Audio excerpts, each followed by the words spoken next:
Desculpa, o que você falou? Da Eu, Coreia do eu, eu Norte? voltei. Não, tô falando pra você não queira morar lá. Não é legal. Tá insistindo Não, nisso. não quero. Não quero. Mas, não, mas na real é da Coreia do Sul. Porque ali teve, como quase toda guerra, se não toda, teve muita influência dos Estados Unidos, né?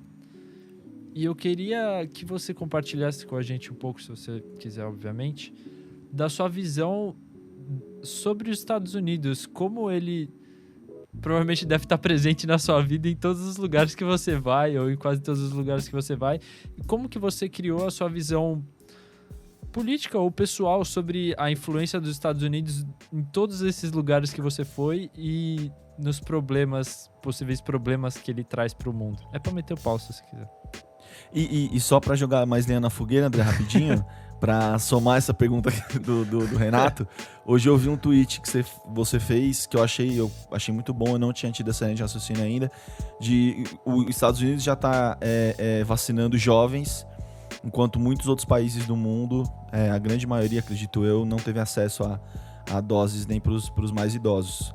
Essa maneira, o imperialismo estadunidense, nem norte-americano, é estadunidense. Só para jogar mais dentro. Os Estados Unidos e antes disso a sua Inglaterra, né, que também foi o berço dessa história toda, os Estados Unidos inclusive, que, cara, fizeram inúmeras atrocidades e a gente tem que ter consciência disso, né, de quanto tem de dedo dos Estados Unidos, porra, desde a nossa ditadura aqui no Brasil e ditaduras na América Latina, influência nas próprias revoluções no Oriente Médio e exploração, e até hoje a aliança com a Arábia Saudita, que não tem problema nenhum porque ganha dinheiro ali, e ao mesmo tempo é oposição ao Irã, porque é o antagonista deles, enfim, essa rede de interesses, a guerra da Síria deixa isso muito exposto, né, do quanto naquela situação política ali tem Al-Qaeda e Estados Unidos batalhando lado a lado, né, é surreal você pensar isso, mas é a realpolitik do mundo.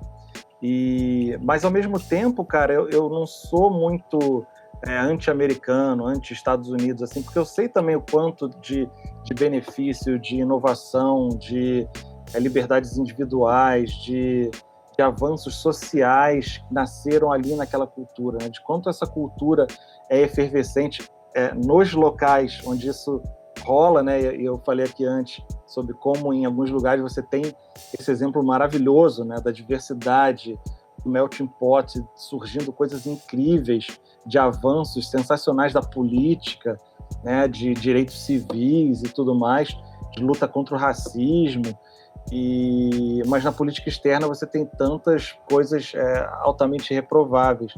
Então é aquela coisa, né? Não tem bonzinho nem malzinho, mas eu curto a cultura americana, sou um produto da cultura americana, quero me mudar para os Estados Unidos, mas sem deixar de ser crítico, né? As pessoas, aquela coisa do socialista de iPhone, né? Cara, não tem problema você ser um socialista de iPhone, você usa o melhor das culturas, e o socialismo, você lendo ele hoje como uma crítica ao sistema capitalista, né? Para você tentar chegar a um equilíbrio, justamente, né, dos dois lados. Você não vai ter o comunismo totalitário estatizando tudo, mas também não dá para deixar um capitalismo stalinista nunca, mas também não dá para deixar um capitalismo selvagem, desigualdade total, mercado dita as regras, o povo que se foda, a lei da meritocracia numa desigualdade social, que também não... cada vez mais a gente está vendo que não é por aí. E na questão da vacina é um exemplinho disso, né? E aí muita gente veio antagonizar nesse tweet, e eu aprendi, da forma mais zen possível, de cada vez mais ignorar as pessoas, às vezes não consigo tanto, mas falar, André, mas cada um a gente está pagando pelos nossos pecados, eles têm que garantir o deles primeiro. Gente, eu não estou falando de lógica ou de leis internacionais. Claro que a culpa da nossa tragédia na pandemia é nossa. Claro que eles têm total direito de cuidar dos cidadãos americanos primeiro. O que eu estava querendo expor ali é que essa política americana bipartidária são duas faces da mesma moeda, né? Pouca coisa muda efetivamente.